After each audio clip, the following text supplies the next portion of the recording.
The next chapter in the book, again, is one of my favourites. I've got quite a few favourites today. But as it looked at common career blockers that people might have, and I know that, to be honest, I've faced most of these at some point as I've been looking for work. Yeah.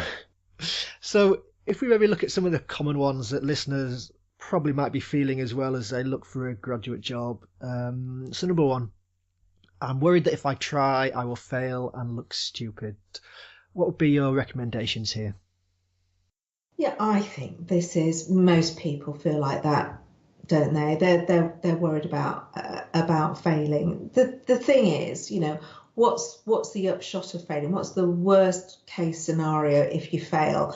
Well, all right, so you don't get the job, right? Well, then just apply for something else. Actually, the worst case scenario for failing is really not at all catastrophic. If something, you take a job, it doesn't work out, you find yourself another job. The problem is that if you get so worried about the failure bit, you don't try. And that's the worst thing. And I come across an awful lot of people who are stuck in miserable situations because they might try, but they try half-heartedly to get themselves out of that situation. So I think in some respects you have to be prepared for failure, right? You're not going to get every job you ever apply for, right? It's not going to happen. But the more wholeheartedly you go after something, the more effort you put in, the more likely you are to succeed.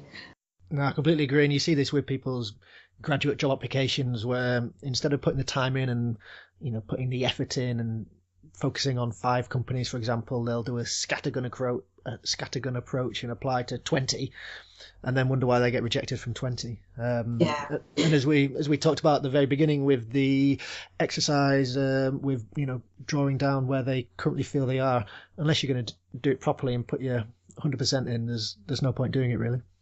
It is. And look, nobody likes being rejected. It's horrible. But it is a job market. It is competition. I think you have to accept that rejection probably goes with the territory, but that's not a reflection of you and your capabilities. That's not saying you are rubbish. What it's saying is it's either it wasn't the right job for you, you didn't do a good enough application, or you perhaps need to try some other strategies to get into a way. So you need to kind of creatively problem solve that.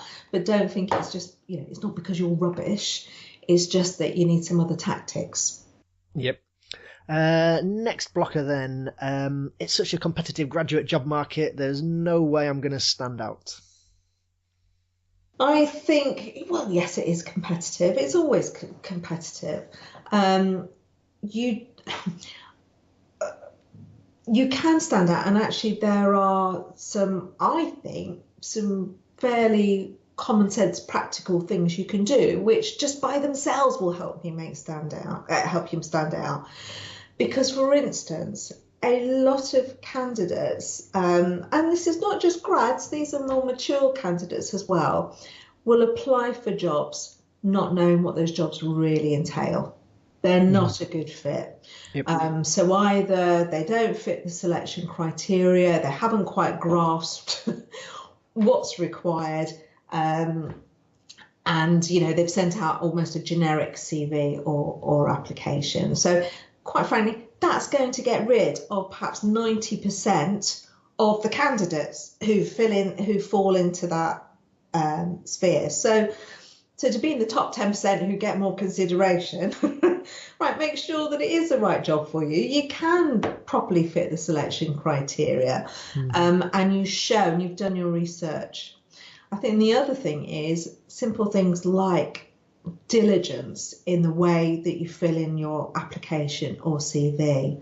I mean, we've done a couple of times at Personal Career Management. We've done CV surveys, and we've just judged kind of hundreds and hundreds of CVs, and we've said, look, on their own terms, would they be likely to be considered for shortlisting?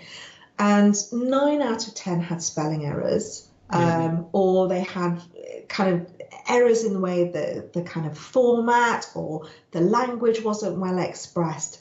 That's 9 out of 10. So you Yeah. think you only have to do a few things right to already be ahead of the crowd and to stand more chance. Yeah, it's from I speak to quite a few graduate recruiters about their graduate schemes on the podcast, and speaking, offline to them when we're not recording, just asking them about where people fall out of the process, and you get ones where they say, "Yeah, we get 12,000 people apply for maybe 50 places," and you tell people that, and they think, "Oh, bloody hell, that's so many people. There's no, there's no chance of me getting it." But then when you speak to the actual recruiters, they say, "Yeah, we get 12,000 applications, but 3,000 people won't give us all the information they need on the actual online application form." So straight away, 3,000 people have gone. Yeah. And then, as you mentioned, another maybe 5,000 people have spelling mistakes in the application. So straight away, they're gone as well. So immediately you're down to, 6,000 people. And then maybe half the people will fail the online tests because they've not put the work in. So, if you do a bit of work and the numerical tests, available reasoning tests, then suddenly you're down to, 3,000 people. So it's very quickly people get whittled away who've put no effort in and can't be bothered. So if you can, as you said, put that effort in at the beginning, then straight away you'll just be in the top 10% of applications. So, you've suddenly gone from 50 out of 12,000 to 50 out of 1,000, which is a lot more manageable.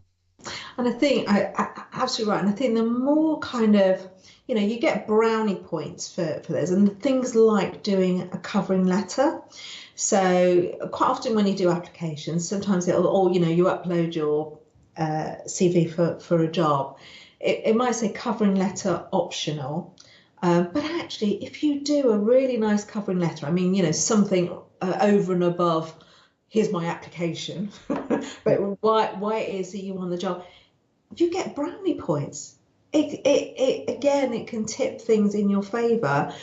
Anything you can do that's going to get you an extra brownie point. So that might be, I know sometimes with digital recruitment, it's hard to talk to a human being, but if there's somebody you can talk to, if there's a dialogue you can have on Twitter with somebody or on their Facebook page, so you've just got some dialogue that's going and some name recognition, I think that helps.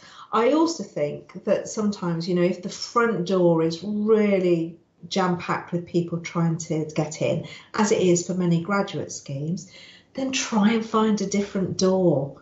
Lots of people get jobs without graduate schemes. See if you can get another way in. Perhaps there are some other more junior jobs in that organisation. Go do that for a year, and then when the graduate applications come around, I'm already working in this organisation, I'd really like to be considered for the grad scheme. Find other routes in. No, that's excellent advice.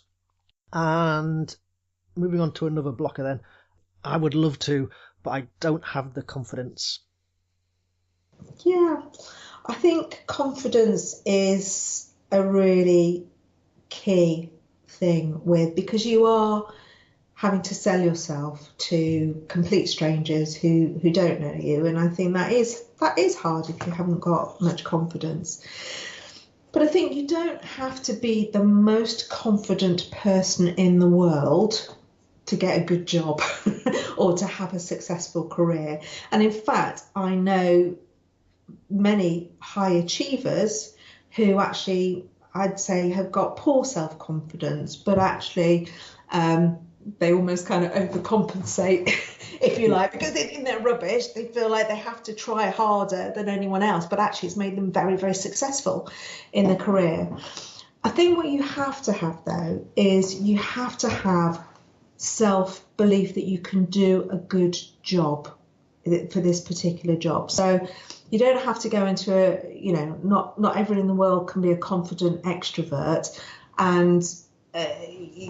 but I think if you go into an interview, you have to have a self-belief that you can do a good job in that role, and you have to be able to say why you think you can do a good job. And it doesn't matter if you say that and you're a bit nervous in the way that you say it. You still have to say it, and you have to believe it. and I think they're more likely to take that at your estimation. But if you don't have that belief, why should they believe you? They don't know you from Adam. You come in, you look kind of good on paper. They're making summary judgments about you, but if you don't believe in yourself, then they're not going to necessarily take a risk on you. So do think it is, for people who do feel nervous, who haven't got confidence, it's definitely worth working with a career coach to help them find the words, to help them find the tone that's going to help convince, because you're going to need that. Yep, and as your quote from Henry Ford says in the book, if you think you can, you think you can't, you're right. Absolutely, and look, we know, there are a lot of people who've got self-esteem issues. It's not just about kind of jobs, it's about perhaps other aspects of their lives. And I think if you are somebody who's had challenges around that, then I think some support, whether it's counselling or therapeutic support or self-help groups or meditation, mindful, anything that can help you be present and able to kind of help build your confidence in what are very stressful situations. I get that in terms of interviews. Anything you can do along those lines that are going to help you be in that better place, I'd start doing that proactively now, because you absolutely will need it when it comes to your job searching. Yep, no, I completely agree. Unfortunately, Corinne, time is running away with us. Maybe just one more blocker before we move on to our weekly staple questions. Final one then. I know what I want to do, but I don't have the skills, qualifications, or others I need to compete in this area. So the great thing is you've got a focus.